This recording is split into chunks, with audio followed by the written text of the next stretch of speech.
শুভ দুপুর বন্ধুরা। আজকে সোমবারের মেনু কি দেখো, গরম গরম সাদা ভাত। দেখো এখনো ভাত দিয়ে ধোঁয়া উঠছে, ধোঁয়া ধোঁয়া ওঠা ভাত।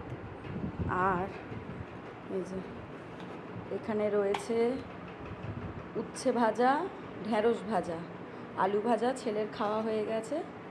আর এখানে হচ্ছে পটলের সর্ষে পোস্ত দিয়ে তেল ঝাল। আর ঝিঙে আলু পেঁয়াজ মাখা মাখা করে পোস্ত।